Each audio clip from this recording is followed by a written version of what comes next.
नमस्कार दोस्तों, स्वागत है आप सभी का। तो प्रिय विद्यार्थियों, इस वीडियो में हम जो है राजस्थान की जो कक्षा 9 की अर्धवार्षिक परीक्षा है 2023-24 की, यानी कि अभी दिसंबर में जो हाफ ईयरली एग्जाम होने वाला है क्लास 9 का, उसके लिए हम जो हाफ ईयरली का सिलेबस है क्लास 9 का, उसको यहाँ पर हम डिस्कस करेंगे और जो सारे सब्जेक्ट हैं उनको हम यहाँ पर डिस्कस करेंगे। तो देखिए, इससे पहले मैं आपको बता दूं कि जो इस साल जो है आपका पिछले साल के जो है 70% सिलेबस रखा गया है, यानी कि 30% सिलेबस जो है हटा दिया गया है। तो जो पार्ट हटा दिए गए उनमें से तो बिल्कुल कुछ आने वाला है नहीं, ठीक है, उनको तो आप क्रॉस कर देना।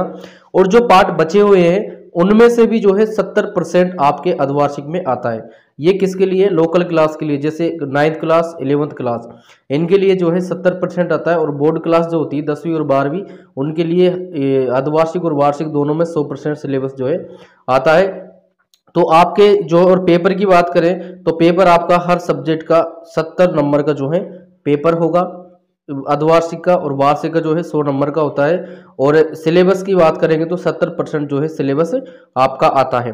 अब हम यहाँ पर सबसे पहले बात करेंगे हिंदी विषय की, कि हिंदी में जो है आपके क्या क्या आने वाला है, और हम इसने अच्छे डिटेल से इसको कवर करेंगे सिलेबस को, कि ताकि आपको जो है पेपर पैटर्न पूरा जो है आपको समझ में आ जाएगा कि पेपर में जो है क्या क्या आने वाला है, हमें क्या पढ़ना चाहिए क्या नहीं पढ़ना चाहिए। क्लियर? अब देखो, सबसे पहले हम बात करेंगे, इसमें सबसे पहले आपका आएगा अपठित गद्यांश।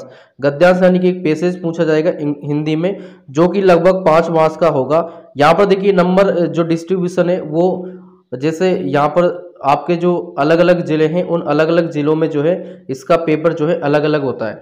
यानी कि जैसे राजस्थान में जितने भी जिले हैं, अभी जो नए जिले बने हैं, उन सब जिलों में जो है अलग अलग पेपर होगा। सिलेबस तो सेम ही रहेगा और जो पेपर पैटर्न है वो भी लगभग लगभग सेम होता है। किसी जगह पर नंबर जो है ऊपर नीचे हो सकते हैं, जैसे यहाँ पर 5 नंबर का है तो हो सकता है कहीं पर 6 का हो या 4 का हो, इस तरह से हो सकता है, ठीक है। तो ये मोटा मोटा हमने ये समझा है कि इतने नंबर के जो है आपका ये क्वेश्चन रहने वाला है। तो 5 नंबर का आपका गद्यांश रहेगा और 5 नंबर का आपका काव्यांश रहेगा, जो कि अपठित का मतलब होता है जो कि आपने पढ़ा नहीं, यानी कि जो आपकी किताब में, यानी कि जो इस साल का सिलेबस है उसमें नहीं है, अन्य कोई जगह से वो लेते हैं, उसको हम बोलते हैं अपठित गद्यांश और अपठित काव्यांश। इसमें जो है आपसे एक क्वेश्चन जो है शीर्षक का पूछा जाता है और 2-3 क्वेश्चन जो है उससे रिलेटेड जो है पूछे जाते हैं।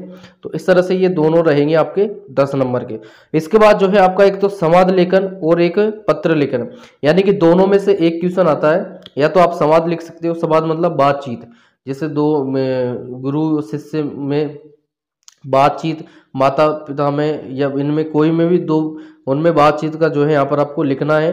और एक है आपका पत्र लेखन। पत्र लेखन में जो है यहाँ पर आपका वही फॉर्मल इनफॉर्मल, यानी कि औपचारिक अनौपचारिक जो पत्र हैं दोनों ही आएंगे, और दोनों में से आपका एक आएगा उस। और जो प्रार्थना पत्र जो हम प्रिंसिपल को लिखते हैं, प्रधानाचार्य को या प्रधानाध्यापक को, वो भी आपके जो है इसमें आ सकता है। तो इस तरह से ये टोटल जो है 5 नंबर का रहेगा आपका संवाद लेखन या पत्र लेखन। क्लियर? इसके बाद जो है आपका निबंध है। तो निबंध जो है लगभग 7 नंबर का रहने वाला है। किसी जगह पर 6 नंबर का हो सकता है या किसी जगह पर 8 नंबर का हो सकता है, लेकिन जो है यहाँ पर हमने 7 नंबर का इसको लिया है कि ये 7 नंबर का ही जो है आता है। इसके बाद देखिए हम व्याकरण की बात करेंगे। तो व्याकरण आपके लगभग जो है 15 नंबर जो है व्याकरण आपके पूछी जाती है। और व्याकरण में कौन से टॉपिक आपसे पूछे जाते हैं? तो देखिए शब्द निर्माण आपसे पूछे जाते हैं, जिसमें उपसर्ग और प्रत्यय भी आपसे जो है पूछे जाते हैं। इसके बाद जो है परसर्ग या कारक जो है ने का क्रिया पर प्रभाव पूछा जाता है, यानी कि इस ने का जो है क्रिया पर क्या प्रभाव रहेगा। और वाक्य रचना भी आपसे पूछी जाती है, जिसमें सरल और संयुक्त वाक्य के लिए आपसे पूछा जाता है। इसकी जो है व्याकरण के इंपॉर्टेंट क्वेश्चन भी हम जो है आपको करवाएंगे। और जो आपकी जितनी भी किताबें हैं, 6 जो मेन किताबें हैं, उन सभी का जो सिलेबस है उसके अकॉर्डिंग जो है हम ये आपको इंपॉर्टेंट क्वेश्चन भी अवेलेबल करवाएंगे। तो अगर आप 9th क्लास के और आपने हमारा चैनल सब्सक्राइब नहीं कर रखा है तो आप चैनल को सब्सक्राइब कर ले, और आपके लिए जो है हम हेल्पफुल वीडियो लाएंगे और उनमें से ही जो है आपके एग्जाम में क्वेश्चन जरूर आएंगे। इसके बाद देखिए पर्यायवाची और विलोम शब्द भी आपसे पूछे जाएंगे। और इसके बाद जो है मुहावरे और लोकोक्ति भी आपसे पूछी जाएगी। तो यह है आपकी व्याकरण। इसके बाद हम किताब की बात करेंगे। तो देखिए किताब आपके जो है 2 किताबें हैं, एक है क्षितिज भाग फर्स्ट, एक है कृतिका भाग फर्स्ट। तो इसमें देखिए गद्य प्लस पद्य भाग से जो है लगभग 20 नंबर के जो है क्वेश्चन आएंगे, जिसमें आपके देखिए जो आरबीएससी की ओर से वार्षिक परीक्षा जो सिलेबस जारी किया गया था उसमें आपके कवि परिचय भी दे रखा है, तो हाफ ईयरली में तो शायद ये नहीं आएगा, लेकिन ईयरली एग्जाम में ये आ सकता है। उसके लिए हम ईयरली एग्जाम में बात करेंगे। और कर्तिका बाग फर्स्ट से जो है लगभग 13 नंबर के क्वेश्चन आएंगे। और अब हम ये आपको बता देते हैं कि किताब में से कौन कौन से पार्ट में से आपके क्वेश्चन जो है आने वाले हैं। तो देखिए हम बात करेंगे कि आपकी जो क्षितिज भाग फर्स्ट है, क्षितिज भाग फर्स्ट में से जो एक तो आपके दो गद्य भाग है, उसमें से आपके दो बिलों की कथा, इसमें से क्वेश्चन आएंगे। एक है लासा की ओर, पार्ट नंबर 2 है, इसमें से क्वेश्चन आएंगे। पार्ट नंबर 3 उपभोक्तावाद की संस्कृति, इसमें से क्वेश्चन आएंगे। और पार्ट नंबर 4 सांवले सपनों की याद, इसमें से जो है क्वेश्चन आएंगे। तो ये गद्य भाग के जो 4 पार्ट है उसमें से क्वेश्चन आएंगे। और पद्य भाग के जो है यहाँ पर 5 पार्ट है, एक तो कबीर, साकिया एवं शबद, और एक है वाक जो ललित दत्त की है, और सवे रसखान की, केदी और कोकिला और ब्रह्मश्री, इन 5 पार्टों से जो है आपके क्वेश्चन आने वाले हैं। यानी कि इस तरह से ये आपके जो है लगभग 9 पार्ट से जो है आपकी क्षितिज भाग फर्स्ट में से क्वेश्चन आएंगे। इसके बाद हम कर्तिका की बात करेंगे। तो कर्तिका में से आपका मेजर क्वेश्चन पूछा जाता है, यानी कि 3 या 4 नंबर का जो क्वेश्चन आता है वो आपका इस कर्तिका में से ही पूछा जाता है। इसमें आपके 2 पार्ट में से क्वेश्चन आएंगे, एक तो इस जल प्रलय में और मेरे संग की औरतें, इन दोनों में से आपका जो है ये आने वाला है। तो इस तरह से यह हुआ हमारा हिंदी का सिलेबस। तो हमने जो है ये हिंदी का सिलेबस कवर किया है। अब हम जो है इंग्लिश के सिलेबस की बात करेंगे। तो इंग्लिश में भी देखिए वही सेम रहेगा कि वही 70 नंबर का आपका पेपर होगा और सिलेबस जो है आपका 70% पूछा जाएगा। अब हम शुरुआत में बात करते हैं तो आपसे 2 पेसेज पूछे जाएंगे, दोनों ही अनसीन पेसेज रहेंगे जो कि लगभग 10 नंबर के रहेंगे। यानी कि एक पेसेज जो है 5 नंबर का आपका रहने वाला है, जिसमें वही क्वेश्चन पूछे जाएंगे, कुछ ऑब्जेक्टिव क्वेश्चन पूछे जाएंगे और 1-2 क्वेश्चन जो उसमें ग्रामर जो रिलेटेड है वो क्वेश्चन रहेंगे। और इसके जो हम पिछले साल जो पेपर हुए थे वो भी आपको यहाँ पर हम बताएंगे कि किस तरह के पेपर हुए थे और इस साल भी किस तरह के क्वेश्चन आ सकते हैं। क्लियर। अभी इसके बाद देखिए ग्रामर की बात करेंगे। तो ग्रामर भी इसमें भी लगभग आपकी जो है 15 नंबर की ग्रामर जो है रहने वाली है, जिसमें आपके देखिए एक तो टेंस पूछा जाएगा, एक आपके मॉडल्स पूछे जाएंगे, एक आपकी सब्जेक्ट वर्ब अरेंजमेंट पूछा जाएगा, एक आपका डिटर्मिनर्स पूछा जाएगा और एक आपका जो है प्रीपोजिशन पूछा जाएगा। ये 4-5 टॉपिक है टेंस जो कि ग्रामर में आपसे पूछे जाएंगे। इसके बाद हम बात करेंगे राइटिंग सेक्शन की। तो राइटिंग सेक्शन में देखिए आपके क्या क्या आने वाला है। एक तो आएगा आपका लेटर राइटिंग में इनफॉर्मल और फॉर्मल दोनों ही है, और एक आएगा आपका ईमेल। तो देखिए लेटर राइटिंग और ईमेल में से आपको एक क्वेश्चन जो है करना है, यानी कि अथवा में ये रहेंगे तो उसमें से आपको एक क्वेश्चन करना है जो कि लगभग आपका 5 नंबर का रहेगा। क्लियर। इसके बाद जो है आपके शॉर्ट पैराग्राफ, क्या पूछा जाएगा आपसे, शॉर्ट पैराग्राफ, यानी कि पैराग्राफ आपसे पूछा जाएगा जो कि 1 आउट ऑफ 2, यानी कि 2 ऑप्शन में से आपको एक पैराग्राफ करना है, वो भी आपका लगभग जो है 5 नंबर का रहेगा। इसके बाद जो है डायलॉग या स्टोरी, तो ये आपके यानी कि एक स्टोरी आपसे पूछी जाएगी 1 आउट ऑफ 2, 2 में से एक, यानी कि 2 ऑप्शन में रहेंगी। जो स्टोरी है, स्टोरी किस तरह से आती है, जैसे कुछ वर्ड लिख दिए फिर खाली स्थान छोड़ दिया, फिर कुछ उसके वर्ड लिख दिए फिर खाली स्थान छोड़ दिया, इस तरह से जो है आपकी स्टोरी पूछी जाती है और उन आउटलाइंस की हेल्प से आपको जो है स्टोरी पूरी करनी होती है। हम जो है आपकी इंपॉर्टेंट स्टोरी वगैरह उसको भी जो है कवर करेंगे, उसको भी आपको बताएंगे। तो ये आपकी लगभग जो है 5 नंबर की रहेगी। क्लियर। अब इसके बाद देखिए, इसके बाद हम जो है बात करेंगे आपकी जो बुक है, बुक में से आपके क्या क्या आने वाला है। आपके पास 2 बुक है, एक तो बिहाइव और एक मूवमेंट्स। तो बिहाइव में जो है एक पैसेज बिहाइव से पूछा जाएगा और क्वेश्चन पूछे जाएंगे जो कि आपके प्रोज पार्ट से होंगे। क्लियर। और जो पोएट्री पार्ट है उसमें से एक क्वेश्चन आपका कॉन्टेक्स्ट का पूछा जाएगा या एक स्टेज का पूछा जाएगा। तो जो इम्पोर्टेंट कॉन्टेक्स्ट है वो भी हम आपको करवाएंगे। तो इस तरह से ये लगभग जो है 20 नंबर के क्वेश्चन आपके बिहाइव से जो है पूछे जाएंगे और जो मूवमेंट से उसमें से क्वेश्चन आएंगे। देखिए जिस तरह से कृतिका भाग फर्स्ट में से आपके मेजर क्वेश्चन बने यानी कि 3-4 नंबर के, उसी तरह से जो है मूवमेंट से उसमें से आपके 3-4 नंबर के क्वेश्चन बनते हैं जो कि लगभग 10 नंबर के क्वेश्चन आपसे इसमें पूछे जाएंगे। अब हम देखिए बात करेंगे कि जो है आपकी बुक है बिहाइव और जो है आपकी मूवमेंट से उसमें से कौन कौन से पार्ट से जो है आपके क्वेश्चन आने वाले हैं उनको हम यहाँ पर डिस्कस करेंगे। तो देखिए आपकी जो बिहाइव है, प्रोज और पोइट्री दोनों की बात करें हम, तो जिसमें से द फन दे हेड इसमें से क्वेश्चन आएंगे। एक है आपका द साउंड ऑफ म्यूजिक, इसमें से क्वेश्चन आएंगे। एक है आपका एवेलिन गिलेनी, इसमें से क्वेश्चन आएंगे। एक है बिस्मिल्लाह खां, इसमें से क्वेश्चन आएंगे। एक है द रोड नॉट टेकन, इसमें से क्वेश्चन आएंगे। और एक है आपका वाइंड, इसमें से क्वेश्चन आएंगे। इसके बाद देखिए और बात करेंगे हम बिहाइव की, तो the little girl, a truly जो है ब्यूटीफुल माइंड, और एक है रेन ऑन द रूफ और द लेक आइजले जो मिनिस्फ्री इसमें से। और जो है बिहाइव की फिर बात करेंगे, the snake and the mirror और my childhood reach for the top first Santosh Yadav, और सेकंड है मारिया सारापोवा। एक है a legend of the Northland और नो मैन आर फॉरेनर, इसमें से क्वेश्चन आएंगे। तो ये है आपके बिहाइव के। और मूवमेंट्स की बात करें तो मूवमेंट्स में द लॉस्ट चाइल्ड और द एडवेंचर ऑफ टोटो और ईश्वरन द स्टोरी टेलर और इन द किंगडम ऑफ फूल्स, और एक है द हैप्पी प्रिंस और द लास्ट लीप। इसमें से जो है आपके क्वेश्चन आएंगे। तो देखिए इंग्लिश में आपके पार्ट ज़्यादा है तो इसमें सिलेबस में भी आपके पार्ट ज़्यादा है। अब इसके बाद जो है हम संस्कृत की बात करेंगे। तो संस्कृत में भी देखिए 70 नंबर का आपका पेपर होगा और सिलेबस आपका 70% रहेगा।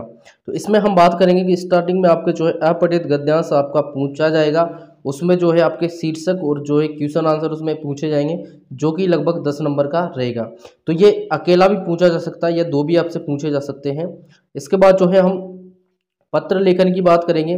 तो पत्र लेखन में देखिए जैसे निमंत्रण पत्र होता है, अभिनंदन पत्र होता है और प्रार्थना पत्र होते हैं, ये सारे जो है मिलाकर एक क्वेश्चन आपसे पूछा जाएगा, जो कि आपका 4 नंबर का रहेगा। क्लियर। और जो इम्पोर्टेंट जो है पत्र लेखन वगैरह वो भी हम आपको बताएंगे अलग से वीडियो बनाकर। और इसके बाद देखिए आपसे जो है संकेत आधारित वार्तालाप आपसे जो है पूछा जाएगा, यानी कि एक वार्तालाप दे देते हैं जिसमें या तो खाली स्थान भरने वाला एक क्वेश्चन रहता है, या फिर एक रहता है कि जैसे पिता पुत्र में जो वार्तालाप है उसके बारे में चर्चा करो। इस तरह से जो है वार्तालाप है जो कि आपकी गाइड वगैरह में दे रखे हैं उनमें से ही जो है पूछा जाता है, और हम भी आपको बता देंगे कि इम्पोर्टेंट कौन कौन से हैं, जो कि आपका लगभग 4 नंबर का पूछा जाएगा। इसके बाद जो है संकेत आधारित लघु कथा या चित्र वर्णन, यानी कि लघु कथा या चित्र वर्णन आपसे जो है लगभग 7 नंबर का पूछा जाएगा। कोई भी एक चित्र दे देगा या एक लघु कथा आपको बतानी है। इसके बाद जो है व्याकरण की बात करेंगे। तो व्याकरण देखिए आपके लगभग जो है 15 नंबर की रहने वाली है, और जिसमें देखिए आपसे संधि विच्छेद पूछे जाते हैं, समास और समास विग्रह आपसे पूछा जाता है। इन दोनों की हम बात करें संधि विच्छेद और समास विग्रह की, तो इसमें दो दो तरह के क्वेश्चन पूछे जाते हैं। एक क्या पूछा जाता है कि कोई भी शब्द दे दिया, जैसे मान लो जगदीश शब्द दे दिया उसने, ठीक है, और वो ये बोलेगा कि इस जगदीश की जो है संधि विच्छेद करो और उसका नाम लिखो, यानी कि नाम भी आपसे पूछा जाता है कि इस शब्द का संधि विच्छेद करो और उसका नाम भी लिखो। एक क्वेश्चन इस तरह से पूछा जाएगा। एक कैसे पूछा जाएगा, जैसे इसका बना दिया उसने कि जगत धन ईश, ऐसे बनाकर उसने बोल दिया कि इसका जो है पूरा लिखो, यानी कि इसको संधि जो है इसकी बनाओ, यानी कि ये शब्द क्या बनेगा और इसमें कौन सी संधि जो है इसमें यूज हुई है तो उसका नाम बताओ। इस तरह से आपसे इसी तरह से जो है समास में आपसे पूछा जाता है, यानी कि एक शब्द दे देगा उसका समास विग्रह करो और उसका जो है आपको नाम भी लिखना है कि कौन सा इसमें समास है, और एक आपका जो समास विग्रह वो करके देगा और उसका वन वर्ड जो आंसर होता है वो आपको करना है और उसमें कौन सा समास है वो आपको बताना होता है। इसके बाद जो है आपसे कारक और विभक्ति भी जो है इसमें पूछी जाएगी और पढ़ते आपसे पूछे जाएंगे। इसके बाद धातु रूप प्रयोग आपसे पूछा जाएगा और शब्दों को संस्कृत में लिखना, यानी कि जो गिनतियाँ होती है ना, जैसे मान लो हमने दे दिया कि 125 या जो 100 है, इसको संस्कृत में क्या बोलेंगे, संस्कृत में क्या लिखेंगे, वो आपको जो है इसमें पूछा जाएगा और सर्वनाम भी जो है आपसे पूछे जाएंगे। तो ये टॉपिक है आपके 6-7 टॉपिक है व्याकरण में जो कि आपसे पूछे जाएंगे।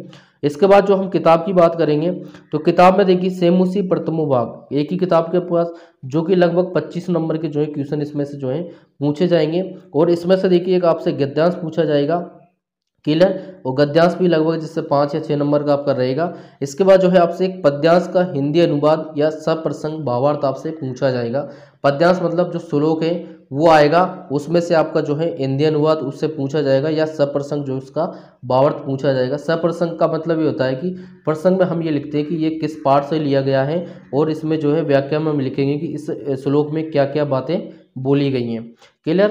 और किताब में जो है इसके बाद और किताब में से क्या पूछा जाएगा, आपके गद्यांश की संस्कृत में व्याख्या, यानी कि गद्यांश दे देगा, जैसे आपके पाठ है कहानी वाले जो पाठ है उसमें से छोटा सा एक हिस्सा दे देगा, वो छोटा सा जो है कहानी का एक टुकड़ा बनाकर देगा जिसका आपको संस्कृत में व्याख्या करनी होगी, यानी कि उसको बारे में संस्कृत में आपको लिखना होगा। और एक आपका कथाक्रम संयोजन आपका पूछा जाता है, जैसे आपके क्लास 8 में पूछा गया था कि जो कोई कथा है, जैसे मान लो कि शेर चूहे वाली कथा है या और भी कोई कथा है, तो वो उल्टे सीधे क्रम में उसको जमा देगा, आगे पीछे करके उनको आपको सही क्रम में जो है जमाना होता है। वही होता है आपका कथाक्रम संयोजन। अब इसमें देखिए कथाएं जो है आपकी पिछली क्लासों में जो पढ़ी हुई, जैसे छठी, सातवीं, आठवीं में जो आपने पढ़ी है वही आपसे पूछी जाती है। आगे की कक्षाओं की जैसे 10वीं 11वीं है उनकी नहीं पूछी जाती है, पिछली जो कक्षाओं में आप पढ़ चुके हैं उनका जो है पूछा जाता है। तो आपको अगर कथा याद है तो आप आसानी से इसको कर सकते हो, नहीं तो हम भी जो है इंपॉर्टेंट कथाएं आपको करवाएंगे। इसके बाद जो है आपसे प्रश्न उत्तर जो है पूछे जाते हैं, एक लाइन के और वन वर्ड वाले भी आपसे क्वेश्चन आंसर पूछे जाते हैं। इसके बाद आपसे प्रश्न निर्माण के क्वेश्चन भी पूछे जाते हैं, यानी कि उत्तर दे देता है वो, उसका आपको प्रश्न बनाना होता है। और आपको 2 श्लोक भी जो है आपसे पूछे जाएंगे, जो कि लगभग 2 नंबर के या 3 नंबर के आपसे पूछे जाएंगे। जो 2 श्लोक वो आपको लिखने हैं जो आपके पेपर में नहीं आए हो, यानी कि जो आपके पेपर में श्लोक आएगा उसको आपको नहीं लिखना है, उसके अलावा जो है श्लोक आपको लिखना है। इसके बाद हिंदी वाक्यों का संस्कृत में अनुवाद भी जो है आपसे पूछा जाएगा, जो कि लगभग 2 या 3 नंबर का या 5 नंबर का भी पूछ सकता है, जिसमें देखिए हिंदी में वाक्य लिख देगा, उसको आपको संस्कृत में जो है ट्रांसलेट करना है। जैसे हम इंग्लिश में करते हैं ना कि हिंदी की इंग्लिश बनाओ, उसी तरह से हिंदी की आपको संस्कृत जो है पूछी जाएगी।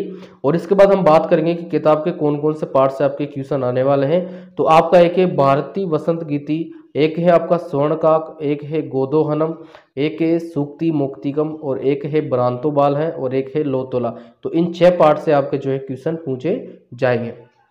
इसके बाद हम जो है बात करेंगे, जो है यहाँ पर हम विज्ञान की बात करेंगे।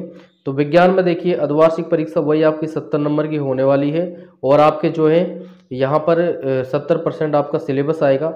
70% मतलब आपके जो है इसमें 12 पार्ट है टोटल, तो 12 का जो हम 70% निकालेंगे तो लगभग जो है 8 पार्ट आपके इसमें बनते हैं, यानी कि लगभग 8 पार्टों से जो है आपके क्वेश्चन पूछे जाएंगे। तो यहाँ पर हम बात करें तो आपका पहला पार्ट है हमारे आसपास के पदार्थ, इससे जो है 7 नंबर के क्वेश्चन आपसे पूछे जाएंगे। इसके बाद जो है दूसरा पार्ट है क्या हमारे आसपास के पदार्थ शुद्ध हैं, इससे भी जो है लगभग 7 नंबर के क्वेश्चन पूछे जाएंगे।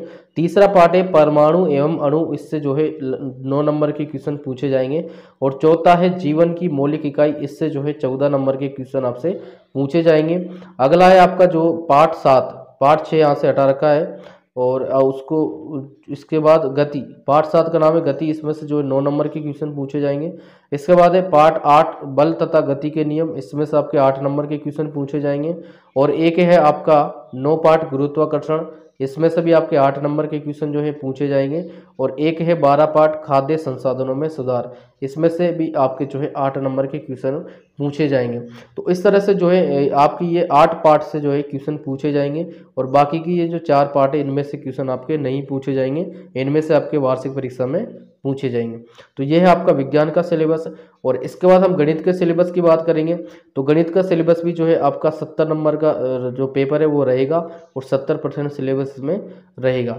तो इसमें भी देखिए आपके जो है 12 जो प्रश्नावलियाँ हैं उसमें से लगभग 8 प्रश्नावली से जो है क्वेश्चन आपका पूछा जाएगा। और हम बात करेंगे, देखिए एक आपकी संख्या पद्धति, पहली प्रश्नावली, इसमें से लगभग 10 नंबर के क्वेश्चन पूछे जाएंगे। दूसरा है आपका बहुपद, इसमें से लगभग 12 नंबर के जो है क्वेश्चन पूछे जाएंगे। तीसरा है आपका निर्देशांक ज्यामिति, इसमें से आपके लगभग 8 नंबर के जो है क्वेश्चन पूछे जाएंगे। चौथा है आपका 2 चरों वाले रेखिक समीकरण, इसमें से आपके 10 नंबर के क्वेश्चन पूछे जाएंगे। पांचवा है यूक्लिड की ज्यामिति का परिचय, इसमें से 3 नंबर के क्वेश्चन पूछे जाएंगे। और अगला है आपका रेखा एवं कोण, उसमें से आपके 12 नंबर के जो है क्वेश्चन पूछे जाएंगे। इसके बाद आपका त्रिभुज चतुर्भुज वृत्त, इससे क्वेश्चन नहीं पूछे जाएगा। हीरोन का सूत्र, इसमें से आपका जो है 8 नंबर के क्वेश्चन जो है पूछे जाएंगे। और एक लास्ट आपकी है सांख्यिकी, इसमें से आपके 7 नंबर के क्वेश्चन पूछे जाएंगे। तो इन 8 प्रश्नावली से जो है आपके क्वेश्चन हाफ ईयरली एग्जाम में पूछे जाएंगे। इसके बाद हम सामाजिक की बात करेंगे। तो देखिए सामाजिक में आपके 4 किताबें हैं, तो उन चारों किताबों का हम अलग अलग जो है बताएंगे आपको। और इसमें भी पेपर जो है 70 नंबर का रहेगा। और सिलेबस की बात करेंगे तो 70% सिलेबस आपका रहेगा। तो देखिए सबसे पहले हम बात करेंगे, आपकी किताब है भारत और समकालीन विश्व फर्स्ट, जो कि आपकी इतिहास की किताब है। इसमें देखिए पार्ट 1 फ्रांसीसी क्रांति, इससे लगभग 6 नंबर के क्वेश्चन पूछे जाएंगे। पार्ट 2 है आपका यूरोप में समाजवाद एवं रूसी क्रांति, इससे आपका 6 नंबर का क्वेश्चन पूछा जाएगा। और पार्ट 3 है आपका नाथसीवाद और हिटलर का उदय, इससे आपके जो है क्वेश्चन नहीं पूछा जाएगा। पार्ट 4 से भी क्वेश्चन नहीं पूछा जाएगा। पार्ट 5 है आधुनिक विश्व के चरवाहे, इससे लगभग 5 नंबर के जो है क्वेश्चन आपसे पूछे जाएंगे। और इसके बाद जो है आपकी दूसरी किताब है समकालीन भारत फर्स्ट भूगोल, इससे पार्ट 1 भारत और आकार स्थिति, इससे लगभग जो है 3 नंबर के क्वेश्चन पूछे जाएंगे। और पार्ट 2 है भारत का भौतिक स्वरूप, इससे लगभग 6 नंबर के क्वेश्चन पूछे जाएंगे। और पार्ट 3 है अफवाह, इससे आपका 5 नंबर के क्वेश्चन पूछे जाएंगे। पार्ट 4 है जलवायु, इससे आपके 6 नंबर के क्वेश्चन पूछे जाएंगे। और पार्ट 6 आपका जनसंख्या, इससे 4 नंबर के क्वेश्चन आपके पूछे जाएंगे। इसके बाद जो है आपकी तीसरी किताब है लोकतांत्रिक राजनीति फर्स्ट, यानी कि राजनीतिक विज्ञान की किताब है। इसमें पार्ट 1 लोकतंत्र क्या है, लोकतंत्र क्यों, इससे 5 नंबर के क्वेश्चन पूछे जाएंगे। पार्ट 2 है संविधान निर्माण, इससे 6 नंबर के क्वेश्चन पूछे जाएंगे। पार्ट 3 है चुनावी राजनीति, इससे 5 नंबर के क्वेश्चन पूछे जाएंगे। और इसके बाद है अर्थशास्त्र फर्स्ट, जो कि पार्ट 1 पालमपुर गांव की कहानी, इससे 3 नंबर का क्वेश्चन पूछा जाएगा। अगला है आपका पार्ट 2 संसाधन के रूप में लोग, इससे आपका 5 नंबर का क्वेश्चन पूछा जाएगा। अगला है पार्ट 3 निर्धनता एक चुनौती, इससे आपका 5 नंबर का क्वेश्चन पूछा जाएगा। तो इस तरह से डियर स्टूडेंट ये आपका 9th क्लास का जो सिलेबस है अर्धवार्षिक परीक्षा के लिए। देखिए ये बहुत से स्टूडेंट परेशान हो रहे थे कि सर हमें जो है सिलेबस ही पता नहीं है, तो उनके लिए ही मैंने ये जो है समय निकाल कर आपको वीडियो बनाया है। और अगर आप क्लास 9th के स्टूडेंट हैं तो अभी जो है अभी तुरंत ही आप इस चैनल को सब्सक्राइब कर लीजिए। इस चैनल पर जो है कक्षा 10 और कक्षा 9 के लिए जो है हेल्पफुल वीडियो बनाए जाते हैं। और आपके जो है हम वीडियो बनाएंगे उसमें से जो है आपके 100% जो है क्वेश्चन आपके एग्जाम में जरूर आएंगे। तो प्रिय विद्यार्थियों, अगर आपको वीडियो हेल्पफुल लगा हो तो वीडियो को लाइक एंड शेयर जरूर करें। एंड हमारे चैनल पर नए हो तो चैनल को भी सब्सक्राइब जरूर कर लें।